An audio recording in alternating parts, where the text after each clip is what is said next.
بسم اللہ الرحمن الرحیم. ایاک نعبد و ایاک نستعین. میرے پاکستانیوں، میں جو آپ سے بات کرنا چاہتا ہوں آج، سب سے پہلے میں اس قوم کو یاد کرانا چاہتا ہوں کہ یہ کسی مقصد کے لیے پاکستان بنا تھا. کیونکہ ہم پہلی جنریشنز تھے جو اس ملک میں بڑے ہوئے. ہمارے ماں باپ، ہمارے بڑا جنریشن وہ ایک غلام ہندوستان میں بڑے ہوئے تھے. تو میں اس لیے یاد کرانا چاہتا ہوں کیونکہ جو آنے والی ہماری نسلیں ہیں ان کو پتہ ہونا چاہیے کہ یہ اتنی سٹرگل تھی، ایک ہمارے عظیم لیڈر قائد اعظم، انہوں نے اتنی جد و جہد کی، اتنی قربانیاں دیں. پتہ تھا کہ ان کی زیادہ دیر زندگی نہیں ہے، لیکن انہوں نے کیوں اس خواب کے پیچھے اپنی جان کی قربانی دی. اور پھر لاکھوں لوگ، انہوں نے جب پاکستان بنا تو اس وقت اس بارڈر کے اوپر، یہ جدھر میں لاہور میں بیٹھا ہوا ہوں، یہاں اس بارڈر کے اوپر اور سارا جو نیچے پنجاب کا بارڈر تھا، یہاں لاکھوں لوگوں کی قربانیاں تھیں. تو اس لیے یہ ضروری ہے سب سے پہلے آپ اپنی قوم کو سمجھانا کہ یہ بڑا خواب تھا پاکستان کا. اور ہم نے جب بات کی تھی کہ اسلامی فلاحی ریاست، تو یہ یاد رکھیں کہ ہر مسلمان وہ ایک ہی پیریڈ کی طرف دیکھتا ہے جس سے وہ سمجھتا ہے کہ اسلام کی گولڈن ایج تھی، ہمارا سنہری دور تھا، اور وہ تھی مدینہ کی ریاست. تو ہم نے اس کو بیس کیا تھا اس کے اوپر. ہماری جو آبجیکٹو ریزولوشن ہے، جو قرارداد پاکستان ہے، وہ سب اسی کے اوپر بیس ہے، مدینہ کی ریاست کے اوپر. مثالی اسلامی فلاحی ریاست. دنیا کے ملکوں میں پہلے بھی کہہ بیٹھا ہوں، خوشیاں بنی مسلمانوں کے اندر کہ ایک ایسی ریاست بن رہی ہے جو کہ اسلام کے نام پہ ہے، کیونکہ کوئی اور ریاست اسلام کے نام پہ نہیں بنی سوائے پاکستان کے. تو میں جو ویژن ہے وہ صرف پہلے آپ کو 2-3 جملوں میں ہی بتا دوں کہ جو بنیاد رکھی جاتی ہے مدینہ کی ریاست کی میرے نبی صلی اللہ علیہ وسلم نے، وہ تھی عدل اور انصاف پہ. اور اس کے اوپر بہت آج سے تقریباً 800 سال پہلے دنیا کے جو سمجھا جاتا ہے کہ ماڈرن ہسٹری کے باپ تھے، چاہے وہ مغرب ہو یا دنیا مانتی ہے ان کا نام تھا ابن خلدون. وہ اپنی کامنٹریز میں لکھتے ہیں کہ اگر اسٹیٹ کے اوپر وہ اپنا سارا تجزیہ نکالتے ہیں کہ اگر ایک ریاست کے اندر عدل اور انصاف نہ ہو، وہاں خوشحالی نہیں آ سکتی. یہ آج سے 800 سال پہلے لکھتے ہیں کہ بنیادی چیز خوشحالی کے لیے، غربت کم کرنے کے لیے عدل اور انصاف ہے.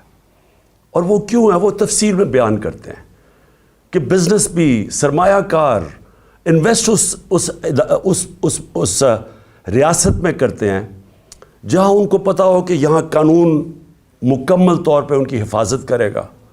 کوئی طاقتور آ کے ان کی زمین پہ، ان کے کاروبار پہ قبضہ نہیں کرے گا. جو وہاں کا ٹیکس کا نظام ہوگا وہ منصفانہ ہوگا. ان کو کوئی یہ خوف نہیں ہوگا کہ آتے ساتھ ہی کوئی قبضہ گروپ ان کی جگہ پہ قبضہ کر لے گا، کیونکہ وہ انصاف ہوگا.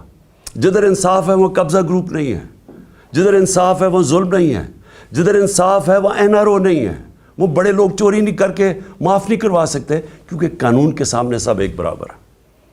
تو یہ جب مدینہ کی ریاست کی بنیاد رکھی گئی عدل اور انصاف پہ، تو یہ یاد رکھیں کہ وہ اس وقت بڑے برے حالات تھے.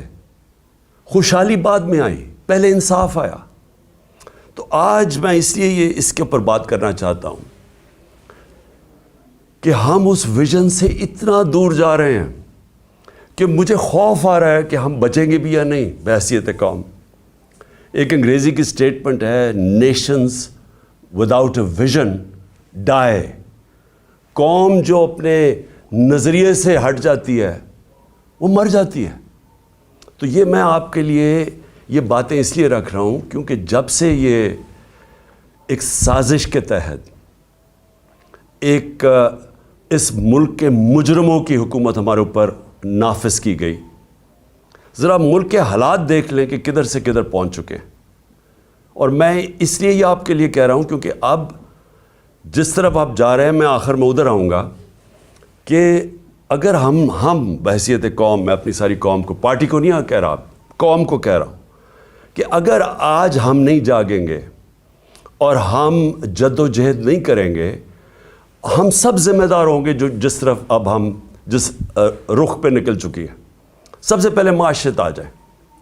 دیکھیں معیشت جو ہے نا، اس کے اوپر بھی ایک بڑا ضروری ہے، میں جو شروع میں بات کی کہ ادھر بھی انصاف چاہیے ہوتا ہے، رول آف لا چاہیے ہوتا ہے، سرٹنٹی چاہیے ہوتی ہے لوگوں کو۔ یہ جب تک مجھے یہ اعتماد نہیں ہوگا کہ آج جو میں یہ فیکٹری بنا رہا ہوں، میں دکان بنا رہا ہوں، میں پیسے لگا رہا ہوں، اپنی محنت کے سرمایہ کاری کر رہا ہوں، جب تک مجھے یہ نہیں پتہ چلے گا کہ یہ آگے بھی یہی سسٹم رہے گا، جب تک مجھے یہ اعتماد نہیں ہوگا کہ یہ قانون نہیں ایک دم بدل جائے گا، یہ اب سسٹم چلے گا، تب تک میں پیسے نہیں لگاؤں گا۔ بلکہ وہ چھوڑیں، یہ چھوڑیں کہ میں ملک میں نہیں لگاؤں گا، باہر سے بھی نہ کوئی پیسے لے کے آئے گا ملک کے اندر سرمایہ کاری کرنے کے لیے، اور اندر سے بھی آپ کے جو ہمارے جو سرمایہ کار ہے وہ کسی اور ملک میں جا کے پیسے لگائیں گے۔ اب دبئی میں جا کے کبھی پوچھیں، پاکستانی بزنس مین وہاں کتنے کارخانے بھی چلا رہے ہیں، بزنس بھی چلا رہے ہیں، ان سے پوچھے تو صحیح کہ جب آپ کا ملک ہے آپ نے پاکستان میں کیوں نہیں پیسہ انویسٹ کیا، آپ کیوں دبئی میں جا کے پیسہ لگا رہے ہیں، اور ملیشیا میں بھی یہی ہے۔ تو وہ سب سے پہلی بات کہیں گے کہ یہاں ہمیں اعتماد ہے ان کے قانون کے اوپر، ہمیں یہاں رول آف لا نظر آتا ہے، اس لیے ہمیں اعتماد ہے کہ جو ہماری انویسٹمنٹ ہے، جو سرمایہ کاری ہے، ان کا قانون اس کی حفاظت کرے گا، اس لیے لوگ انویسٹ کرتے ہیں۔ اور ہماری جو سب سے بڑی طاقت ہے اوورسیز پاکستانی، جن 1 کروڑ اوورسیز پاکستانی ہے، 10 ملین اوورسیز پاکستانی ہیں۔ آپ یہ سمجھ جائیں کہ اگر ان میں سے، میں پھر سے ایک فگر دیتا ہوں، 20 لاکھ بھی 15 سے 20 لاکھ پاکستان میں سرمایہ کاری کرنی شروع کر دیں تو ہمیں کوئی کسی کے سامنے ہاتھ پھیلانے کی ضرورت نہیں پڑے گی۔ لیکن وہ کیوں نہیں آتے یہاں؟ کیونکہ ان کو اعتماد ہی نہیں ہمارے انصاف کے نظام میں، بلکہ جو آئے تھے ہمارے دور میں، جو آئے تھے وہ سوچ رہے ہیں ملک چھوڑ کے جانے کا۔ اور وہ کیوں میں صرف 3-4 موٹی، زیادہ میں نے اور چیزوں پہ بات کرنی ہے، تو میں صرف آپ کو معیشت کے اوپر صرف فگرز دے دوں۔ جس دن ووٹ آف نو کانفیڈنس ہمارے خلاف سازش کے تحت کیا گیا تو ڈالر پاکستان میں 178 روپے کا تھا، 178 روپے کا ڈالر تھا جب vote of no confidence assembly میں دائر کیا گیا۔ آج ابھی 9 مہینے ہوئے ہیں، آج پاکستان کے اندر ڈالر 100 روپیہ مہنگا ہو چکا ہے۔ صرف اب 1 ہفتے کے اندر 50 روپیہ ڈالر مہنگا ہوا ہے۔ ہمارے 3 سال 8 مہینے کے اندر 55 روپیہ ڈالر مہنگا ہوا، یہاں صرف 1 ہفتے کے اندر 50 روپے ڈالر مہنگا ہوا ہے۔ میں کیوں ڈالر کا آپ کو بتا رہا ہوں کہ اس کے بہت بڑے اب آگے جا کے اس کے اثرات پڑنے لگے ہیں عام لوگوں کے اوپر۔ آپ جو سن رہے ہیں، آپ سب کے اوپر اب اس کے اثرات آنے لگے ہیں کہ یہ آ چکے ہیں، مہنگائی آ چکی ہے۔ ابھی بھی جو مہنگائی ہے 50 سال میں پاکستان کی تاریخ میں سب سے زیادہ مہنگائی ہے۔ اس وقت جو عام انسان چیزیں خریدتا ہے، سب سے جو بنیادی چیز ہے وہ آٹا ہے، وہ 60 روپے کلو سے پہنچ گیا ہے 150 روپے پہ۔ یہ عام آدمی کھاتا ہے۔ اس کے علاوہ گھی کدھر سے کدھر گیا ہے، اور جو لوگ بجلی استعمال کرتے ہیں، گیس کرتے ہیں، یہ سب مہنگی ہوئی اور مزید اور مہنگی ہونے جا رہی ہیں۔ جیسے جیسے روپیہ گرے گا، جو چیز ہم باہر سے خریدتے ہیں، جس میں جدھر بھی امپورٹ شامل ہے، وہ سب مہنگی ہوتی جا رہی ہیں اور ہوں گی آگے جا کے۔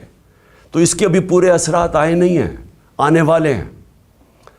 تو یہ کیسے کون سی قیامت آئی تھی کہ پاکستان کے اندر اس طرح کی معیشت ڈوبنے کے اوپر کھڑی ہے؟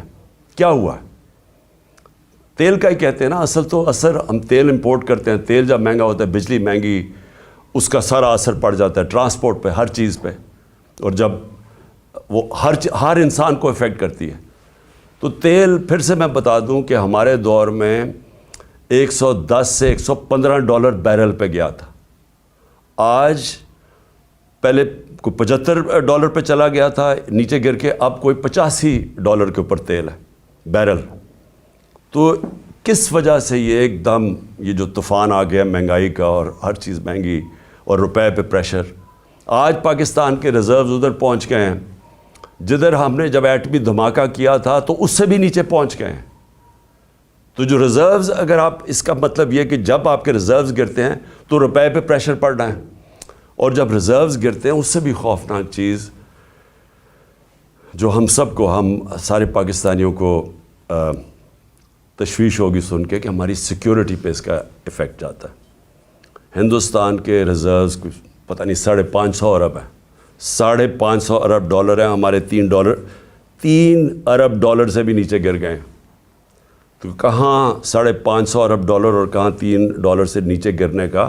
صرف آپ کو اگر کبھی آپ کو دل کے اوپر اگر تکلیف پہنچانی ہے تو ہندوستان کی چینلز دیکھیں آج کل وہ کس طرح پاکستان کا نام لے رہی ہیں کہ یہ صرف 9 مہینے کے اندر ملک کدھر سے کدھر پہنچ گئے. اب میں جو یہ امپورٹڈ گورنمنٹ کے امپورٹڈ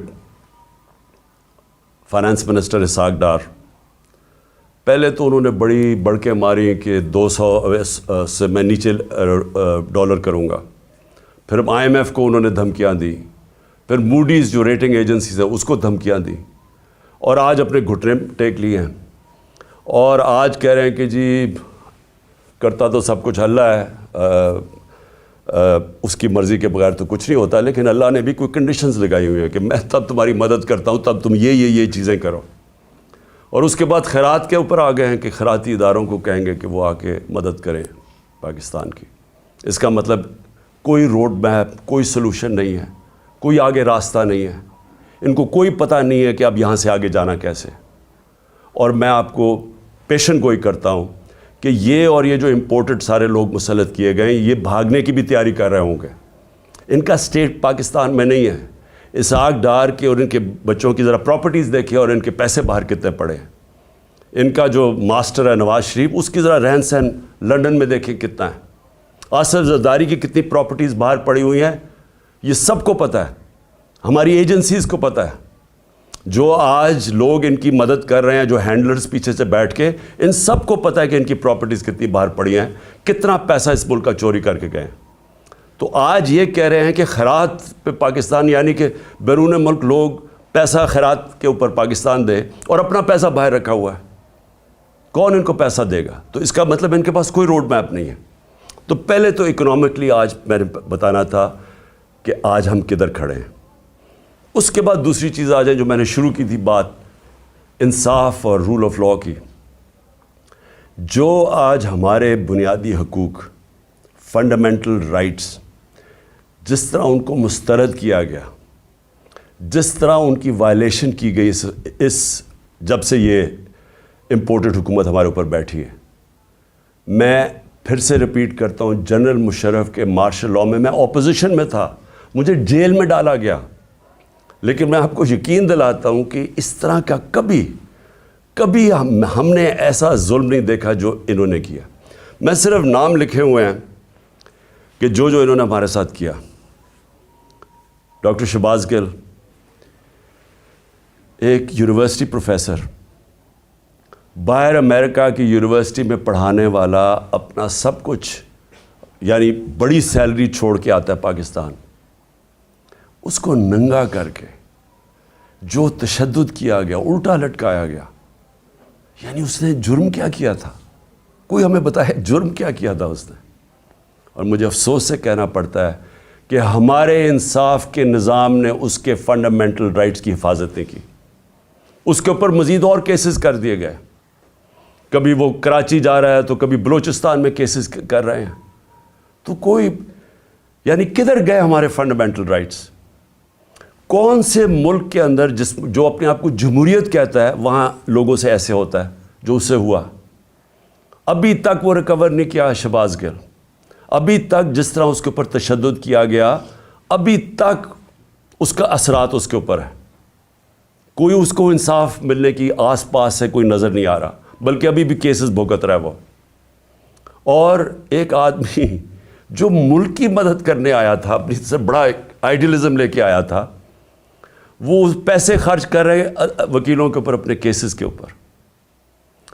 میں اس کی اس لیے مثال دے رہا ہوں کیونکہ شاید ملک کے غدار ہوں, کوئی دہشت گرد ہوں, تو شاید ان کو تو ایسے ٹریٹ کرتے ہوں, لیکن ایک پولیٹیکل آدمی ایک اسٹیٹمنٹ کے اوپر, اس کے اوپر یہ ظلم کیا گیا. پھر جو اے آر وائی کا جو اس وقت جو ٹی وی چینل کا اس بیچارے کا جو نیوز ایڈیٹر ہے, اس کا کوئی کام ہی نہیں تھا, اس کو رات کے 3 بجے اٹھا کے لے گئے. مجھے یہ ایک نہیں سمجھ آتی کہ رات کے 3 بجے کیوں اٹھانے آتے ہیں, کیوں یہ کیا ایک مہذب معاشرے میں ایک وارنٹ نکلتی ہے, آپ گھر پہ جا کے وارنٹ ڈیلیور کریں اور آپ اٹھا لیں ان کو.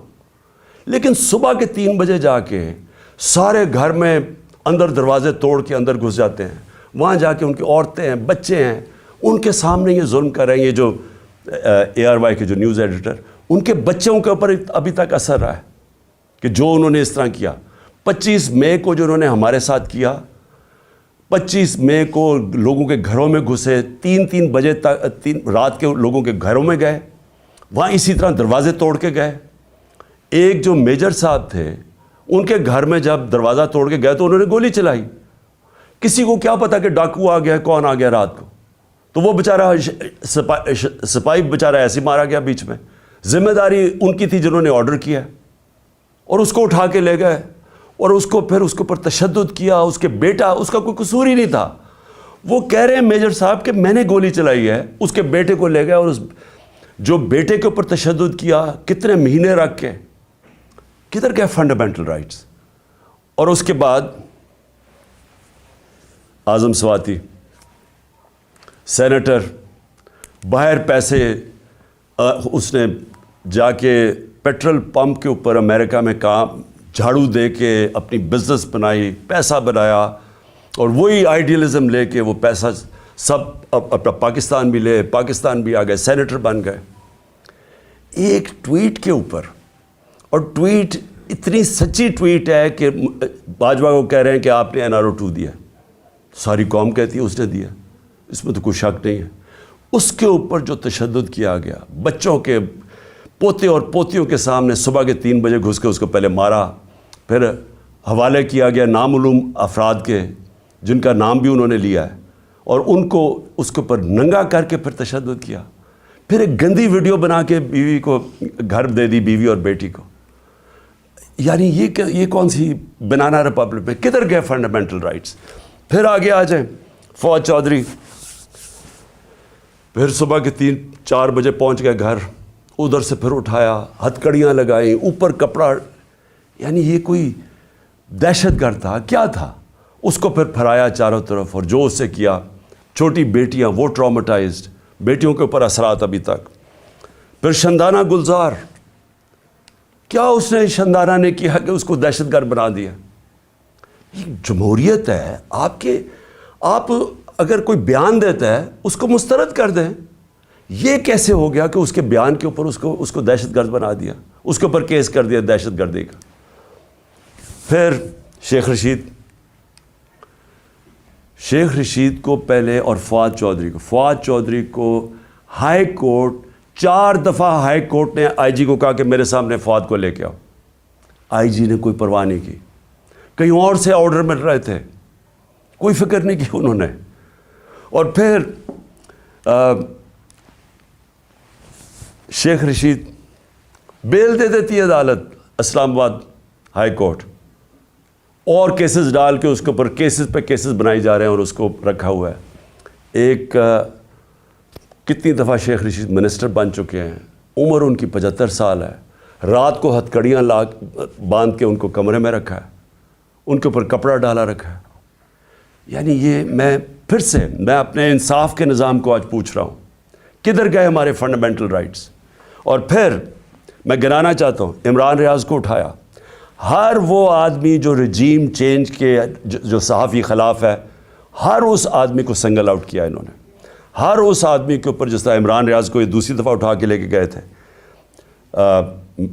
ارشد شریف کی جو سارے اس ملک کے لیے جو سب سے دردناک کہانی ہے صحافیوں کی تاریخ میں، جو اس سے کیا گیا، ملک سے باہر پھر قتل کیا گیا، اس کو شہید کیا گیا، ایاز ضمیر، سمیع ابراہیم، غلام حسین، جو لوگ رجیم چینج کے خلاف لکھتے تھے، تنقید کرتے تھے، ان ساروں کو باری باری کہیں نہ کہیں ان کو ڈرایا، دھمکایا، اٹھایا گیا۔ سوشل میڈیا کے ہمارے لڑکے، انہوں نے مجھے ایسی کہانیاں سنائی ہیں جو ہمارے نہیں بھی تھے، انہوں نے لوگوں نے آ کے بتایا ہے، جو ویسی سوشل میڈیا پہ جو تنقید کر رہے تھے، ان کو راتوں کو اٹھایا، ان کو بھی لے کے گئے، کہیں ان کو ننگا کیا، وہی ایک سٹینڈرڈ چیز تھی۔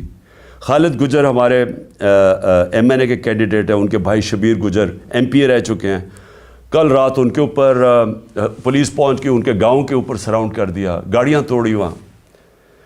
فروخ حبیب، اس کے اوپر ڈکیتی کا کیس ڈال دیا۔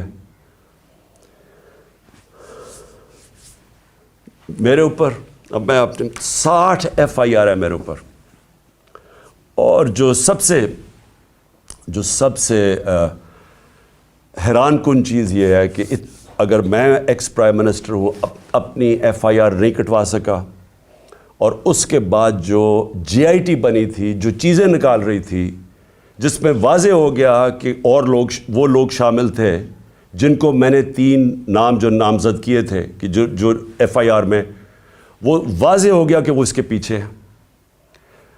نہ وہ، پھر سے میں کہتا ہوں کہ جو ڈی پی او گجرات، نہ وہ اپنا فون دینے کے لیے تیار تھا، اس کو بھی کہیں سے حکم آ رہا تھا، نہ سی ٹی ڈی کے اندر وہ جو ایس پی تھا، نہ وہ تیار تھا اپنا فون، جس میں اس نے وہ جو دوسری ویڈیو بنائی تھی، وہ جو شوٹر تھا نوید یا ندیم، نہ انہوں نے دیا، نہ انہوں نے کوآپریٹ کیا۔ لیکن جو رپورٹ درج کروائی گئی عدالت نے، جے آئی ٹی نے عدالت میں جو رپورٹ درج کروائی، اس کے اندر یہ چیز واضح ہو گئی کہ 3 شوٹر تھے، ایک نہیں تھا، تو دینی انتہا پسند کا سارا ختم ہو گیا کیس۔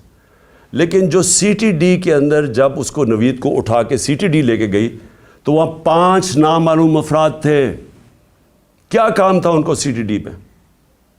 تو کیا اگر کسی میں کوئی شک ہے تو اب یہ شک ہٹ جانا چاہیے کہ یہ جن لوگوں نے کروایا تھا ان کا کام میری حفاظت کرنا تھا، انہوں نے یہ کروایا سب کچھ، اور اس لیے وہ کور اپ کر رہے ہیں۔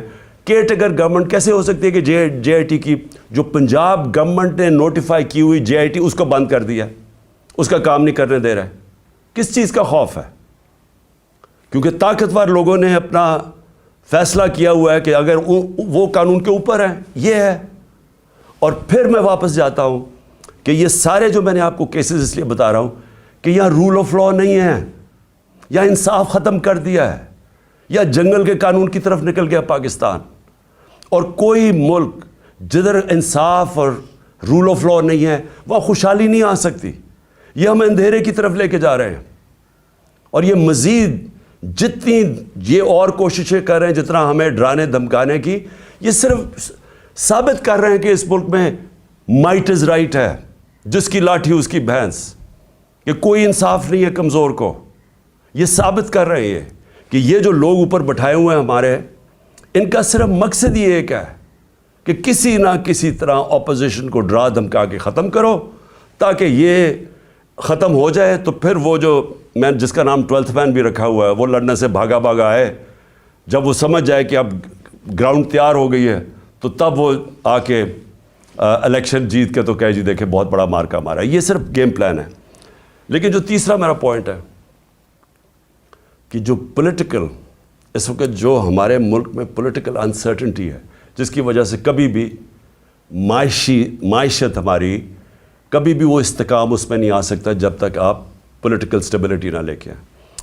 تو ہم نے جب فیصلہ کیا، میں نے فیصلہ کیا کہ ہم اپنی 2 گورنمنٹس کو ڈیزالو کرتے ہیں، پختونخوا اور پنجاب کو، تو اس کے پیچھے اپنا ملک کا سوچ رہا تھا کہ میں نے سوچا کہ اگر ہم، آئین کہتا ہے کہ جیسی آپ اپنی گورنمنٹ ڈیزالو کرتے ہیں، جو گورنر ہے اس نے 90 دن کے اندر الیکشن کی ڈیٹ دینی ہے۔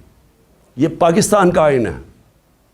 میں نے وہ آئین سوچ کے اپنی گورنمنٹس کو ڈیزالو کیا تھا, اور مجھے تب لوگ کہتے گئے ہمارے کہ یہ نہیں کریں گے, کہ یہ جو طاقتور لوگ ہیں یہ نہیں ہونے دیں گے. اور انہوں نے پوری پہلے کوشش کی کہ کسی نہ کسی طرح ہمیں پنجاب میں کانفیڈنس ووٹ نہ ملے, پھر کہ ہم ڈیزالو نہ کر سکے تھے, ڈرایا دھمکایا, یہاں آ کے بیٹھ گئے وہ طاقتور ہینڈلرز, اور انہوں نے پوری کوشش کی.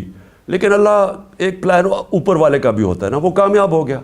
ہمیں 186 ووٹ مل کے, اور ہم نے اپنی گورنمنٹ, جب کانفیڈنس مل گیا ووٹ, ہم نے اپنی گورنمنٹس ڈیزالو کر دی.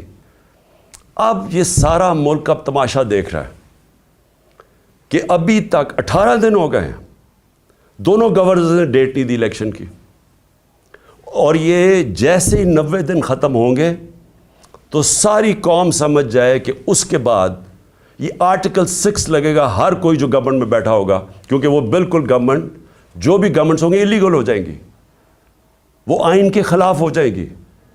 اور جو بھی یہ کوشش کر رہا ہے کہ کسی طرح اس کو آگے کھینچا جائے, اور وہ ہمیں پتہ ہے کون کوشش کر رہے ہیں. ایک تو یہ جو امپورٹڈ ڈاکو بیٹھے ہوئے ہیں ہمارے اوپر, یہ خوف زدہ ہیں الیکشن سے. ان کو پتہ ہے کہ الیکشن میں یہ جیت نہیں سکتے, اور انہوں نے تیاری کی ہوئی تھی کہ جتنا ٹائم گزرتا رہے گا اس کے اندر یہی حربے استعمال کر کے ہمیں کمزور کرتے جائیں گے, FIRs کاٹتے جائیں گے. عمران خان کی جیل کی پلان کیا ہوا ہے کہ اس کو جیل میں ڈالیں گے, اور پھر ہمارے جو سینئر لوگ ہیں ان کو اسی طرح ہراساں کرتے جائیں گے. جو بولنے والا ہوگا اس کا منہ بند کرنے کی کوشش کریں گے. تو یہ ان کا پلان تھا کہ یہ آہستہ آہستہ جب بالکل ہم کمزور ہو جائیں گے تو تب پھر یہ الیکشن کی کوئی ڈیٹ دیں گے. لیکن ہم نے یہ جو اپنی گورنمنٹس ڈیزالو کر کے اب جو سارا پاکستان آج پاکستان کی عدلیہ کی طرف دیکھ رہا ہے, اور میں یہ امید رکھتا ہوں کہ ہماری عدلیہ آئین کے ساتھ کھڑی ہوگی, کیونکہ اگر یہ 90 دن سے اوپر جاتا ہے تو یہ پاکستان کے آئین نہیں, پاکستان کے رول آف لاء نہیں, یہ ساری پاکستان کی جمہوریت اس وقت ختم ہو جاتی ہے. اس کا مطلب جمہوریت نہیں ہے یہاں, کیونکہ جمہوریت تو چلتی ہے آئین کے اوپر. تو لہٰذا یہ سب اب سارا قوم تماشا دیکھ رہی ہے کہ کیا 90 دن میں الیکشن ہوگا یا نہیں ہوگا. میں ابھی آپ کو کہہ رہا ہوں کہ یہ جو امپورٹڈ حکومت ہے یہ اتنی خوفزدہ الیکشن سے, کیونکہ انہوں نے پوری کوشش کی سب کو ملا کے, جو 16 جولائی کو الیکشن ہوئے تھے بائی الیکشنز پنجاب میں, اس کے باوجود ہار گئے. پھر اس کے بعد ساری جماعتیں ایک ٹکٹ پہ لڑی, پھر ہار گئی, وہ جو اگلا اکتوبر میں الیکشن ہوا تھا. تو یہ ڈرے ہوئے ہیں الیکشن سے, تو یہ الیکشن سے ڈرے ہوئے ہیں, ملک تباہی کی طرف لے کے جا رہے ہیں. روڈ میپ ہے کوئی نہیں, کوئی چیز کنٹرول میں ان کے نہیں ہے, صرف اور صرف اس ڈر سے کہ الیکشن نہ ہار جائیں. ان کو کوئی فکر نہیں ہے کہ ملک برباد ہو جائے, کیونکہ ان کے پیسے باہر پڑے ہوئے ہیں, ان کا پاکستان میں سٹیک ہی کوئی نہیں ہے. انہوں نے پھر سے میں کہہ رہا ہوں یہ پھر باہر بھاگیں گے. لیکن اس جو ملک میں رہنے والے لوگ ہیں ان سب کو تو سوچنا چاہیے نا کہ ہم کدھر جا رہے ہیں, اور ان کو فکر کرنی چاہیے, ہم سب کو فکر کرنی چاہیے کہ اگر یہ ملک نہیں ہے تو ہم نہیں ہیں. اور اگر جس طرح معیشت تباہ ہوتی جا رہی ہے تو سب سے پہلے تو ہماری ساورنٹی جا رہی ہے, آزادی ہماری جائے گی, اور جو ہم پہلے سے کہہ بیٹھے. تو میں آخر میں میں ختم کرنے سے پہلے میں یہ جو دہشت گردی ہوئی, دہشت گردی کو بھی پوری کوشش کی گئی کہ کسی نہ کسی طرح اس سے سیاسی فائدہ اٹھایا جائے. میں یہ شہباز شریف کے سامنے رکھنا چاہتا ہوں, کیونکہ شہباز شریف کو کوئی یا تو یادداشت ختم ہو گئی ہے یا پریشر میں آ کے ان کو چیزیں نہیں یاد. تو انہوں نے کہا جی کے پی نے پیسہ نہیں خرچ کیا یا کچھ نہیں کیا یا کے پی ذمہ دار ہے. میں صرف آپ کو بتانا چاہتا ہوں کہ پختونخوا میں 2013 میں جب ہماری حکومت آئی تھی تو تقریباً 700 پولیس والوں نے شہادتیں دے چکے تھے. پولیس ڈیمورلائز تھی, پولیس کے حالات برے تھے اس وقت, کیونکہ پولیس اپنے آپ کو ڈیفینڈ کر رہی تھی, لوگوں کو کیسے ڈیفینڈ کرتی. اور سب سے زیادہ جو قربانی دیں وہ پختونخوا اور اب جو قبائلی علاقہ اس کا حصہ بن گیا ہے, قبائلی علاقے کے لوگوں میں سب سے زیادہ قربانی, اور اس کے بعد پختونخوا کے لوگوں نے سب سے زیادہ وار آن ٹیرر میں قربانی دی تھی. اس لیے کل وہ اتنی تعداد میں نکلے ہیں امن مارچ میں, کیونکہ ان خوف ہے کہ پھر سے آپریشن شروع ہوا تو پھر جس وقت آپریشن ہوگا تو اس میں بے قصور شہری مارے جاتے ہیں جس طرح پہلے وہ مارے گئے تھے. تو اس لیے ان کو خوف آ رہا ہے کہ کسی طرح یہ امن ہو وہاں, یہ پھر سے آپریشنز نہ شروع ہو جائیں. لیکن جب شہباز شریف نے کہا نا کہ ہم نے کوئی توجہ نہیں دی, تو میں ذرا صرف آپ کو فگرز بتانا چاہتا ہوں. 9 سال, اور مجھے اس چیز کا فخر ہے کہ ہم جب 2013 کے اوپر آئے تو صرف آپ گراف دیکھ لیں دہشت گردی کا, اس سے پہلے دیکھ لیں اور اس کے بعد سارا دہشت گردی نیچے آئی, اور وہ نیچے آئی میں بتاؤں گا کیوں آئی. اور ہم جب فیڈرل گورنمنٹ میں تھے تو کیوں نہیں اس طرح کی دہشت گردی تھی تب. ہم ذمہ داری تب لیتے ہیں جب ہم گورنمنٹ میں بیٹھے ہوئے تھے. جب گورنمنٹ سے 9 مہینے نکل چکے ہیں, ذمہ داری آپ کی ہے, نااہلی آپ کی ہے. پختونخوا نے 9 سالوں میں 2013 کے بعد 600 ارب روپیہ خرچ کیا سیکیورٹی کے اوپر. اس سے پہلے ٹریننگ کا ایک پولیس کا سکول تھا, 4 سکول بنائے ہمارے ہوتے ہوئے, 4 نئے سکول بنائے گئے پولیس کے ہمارے دور میں 9 سالوں میں. اس سے سب سے امپورٹنٹ چیز کہ ایلیٹ ٹریننگ سکول بنایا نوشہرہ میں کہ ایلیٹ پولیس اس کی ٹریننگ کی جائے. اسپیشل کامبیٹ فورس بنائی گئی جس کا صرف مقصد تھا کہ دہشت گردی کے لیے ان کو ٹرین کیا جائے. اس کی وجہ سے دہشت گردی نیچے آئی. پھر شہباز شریف نے کوئی کہا کہ جی فورینزک ڈی این اے کی لیبارٹری نہیں بنی. 2017 میں خیبر میڈیکل کالج میں ڈی این اے کی لیبارٹری بنائی گئی. تو میں یہ جو جھوٹ بولے گئے وہ ختم کرنا چاہتا ہوں. پھر اس نے کہا کہ فاٹا کا جو بجٹ ہے اس میں سارے صوبے کنٹریبیوٹ کر رہے تھے. جب فاٹا کا مرجر ہوا تو سب نے فیصلہ کیا کہ ہاں ہم پیسے دیں گے تاکہ فاٹا جب حصہ بنا پختونخوا کا تو اس کو آرام سے ابزارب کرنے کے لیے یہ فیصلہ ہوا تھا. میں آپ کو صرف 2 صوبوں نے پیسے دیے تھے. وہ جو کمٹمنٹ کی تھی کہ 4 صوبے اپنے NFC ایوارڈ سے پیسے دیں گے, صرف 2 صوبوں نے دی. پختونخوا نے خود دیے اور دوسرا پنجاب نے دیا. باقی 2 صوبوں سے پیسہ نہیں آیا وہاں. اور جب ہمارے دور میں ہم نے 55 ارب روپیہ ہر سال ہم نے ایلوکیٹ کیا تھا فاٹا کے لیے تاکہ وہاں ڈیولپمنٹ ہو اور وہ مرج کر جائے آرام سے. جب سے پی ڈی ایم آئی ہے 55 ارب سے صرف 5 ارب روپیہ دیا گیا ہے پختونخوا کی حکومت میں. تو میں یہ صرف کریکٹ کرنا چاہتا تھا کہ یہ ذرا جھوٹ بولے گئے تھے. آخر میں جی دیکھیں, میں یہ آخر میں بات کرنا چاہتا ہوں کہ پلان تو ان کا بہت واضح ہے. یہ جو کرپٹ امپورٹڈ حکومت ہمارے پہ مسلط کی گئی ہے اور ان کے پیچھے جو ہینڈلرز ہیں ان کے, پلان تو یہ ہے کہ کمزور کر کے تحریک انصاف کو ڈرا دھمکا کے لوگوں کو کیسز کروا کے, اور پھر بالکل جب یہ کمزور ہو جائے اور پھر الیکشن کمیشن ان کے ساتھ ملی ہوئی ہے, وہ ہر قسم کی مدد کر رہی ہے ان کی الیکشن کی, اور پھر کیئر ٹیکر گورنمنٹس ایسی لے آئیں. میں پھر سے ریپیٹ کرتا ہوں کہ اس ملک کی تاریخ میں کیئر ٹیکر گورنمنٹ کا ایسا مذاق نہیں اڑا جو یہ اب اڑا ہے.